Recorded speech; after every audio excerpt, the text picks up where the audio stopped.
একটা বিমান একটা দুর্ঘটনা মুহূর্তে মাইলস্টোন কলেজ রূপ নিল এক বিভীষিকায়। যেখানে একটু আগেও ছিল ক্লাসের কোলাহল, সেখানেই তৈরি হলো শত শত আর্তচিৎকার। বাংলাদেশ বিমান বাহিনীর F7 মডেলের বিমানটি দুপুর 1:06 উড্ডয়ন করে। 12 মিনিট পর ঠিক 1:18 বিমানটি বিধ্বস্ত হয়। বিমান চালাচ্ছিলেন ফ্লাইট লেফটেন্যান্ট তৌকির। এটি তার সোলো ফ্লাইট ট্রেনিং এর অংশ ছিল। এই ধাপে এসে একজন প্রশিক্ষণরত বৈমানিক প্রথমবারের মতো একা কোনো প্রশিক্ষক ছাড়াই নিজে একটি বিমান ওড়ায়। ফ্লাইটের দৈর্ঘ্য ছিল সাধারণত 20 থেকে 30 মিনিটের, কিন্তু কে জানতো মাত্র 12 মিনিটেই সবকিছু শেষ হয়ে যাবে। তাছাড়া এই ট্রেনিং এর আগে পাইলটের মনোবল, দক্ষতা, জরুরি অবস্থা সামলানোর কৌশল সহ নানান বিষয় বারবার পরীক্ষা করে দেখা হয়। সবকিছু ঠিক থাকলে তখন তাকে একাই একটি বিমান নিয়ে ওড়ার সুযোগ দেওয়া হয়। তৌকির সবকিছুর যোগ্য ছিল। তিনি বিমান নিয়ে কুর্মিটোলা পুরান এয়ারফোর্স বেস থেকে টেক অফ করেন।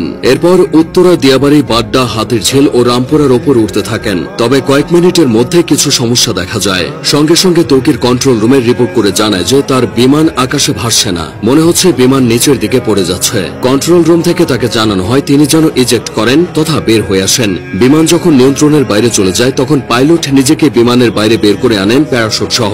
এটিই ইজেক্ট, কিন্তু কোনো এক অজানা কারণে তা সম্ভব হয়নি। এদিকে কন্ট্রোল রুমের সাথে পাইলটের যোগাযোগ বিচ্ছিন্ন হয়ে যায়। তার ঠিক 1 থেকে 1.5 মিনিটের মধ্যেই বিমানটি নিয়ন্ত্রণ হারিয়ে উত্তরা মাইলস্টোন স্কুলে বিধ্বস্ত হয়। মূলত স্কুলের আবাসিক ভবনে বিমানটি আছড়ে পড়ে। ভবনটির নাম হায়দার হল। হলের পুরো অংশ ধসে গেছে। বিমানের বড় অংশটা ক্যাম্পাসের মাঝের ফাঁকা অংশে পড়েছিল। বিমানটি একটু পরে আছড়ে পড়লে হয়তো হতাহতের পরিমাণটা কিছুটা কমতো, কারণ ক্লাস শেষের ঠিক পরের সময় বিমানটি আছড়ে পড়েছে। বহু ছেলে মেয়ে ক্লাস শেষে বের হয়ে চলে যেত। যে ভবনে বিমান বাহিনীর প্রশিক্ষণ বিমানটি বিধ্বস্ত হয়েছে সেটি দোতলা ছিল। ক্যান্টিনের পাশেই ওই ভবনটি। ওই ভবনে 2টি তলা মিলিয়ে মোট 16টি ক্লাসরুম আছে আর 4টি শিক্ষকদের রুম। প্রাথমিকের 1ম থেকে 5ম শ্রেণীর ক্লাস হতো এই ভবনে। 3য় ও 4র্থ শ্রেণীর শ্রেণীকক্ষের সামনে বিমানটি বিধ্বস্ত হয়েছে। তখন ক্লাস চলছিল। কিছুক্ষণের মধ্যেই ক্লাস শেষ হতো। ঠিক সেই সময় কলেজের প্রজেক্ট 7 নম্বর ভবনে বিমানটি ধাক্কা লেগে জ্বালানি লিকেজ হয়। পরে প্রজেক্ট 2 ভবনের সামনে আছড়ে পড়ে। বেলা 1টার দিকে স্কুল ছুটি হয়ে যায়। তবে তখনও কিছু শিক্ষার্থী সেখানে অবস্থান করছিল।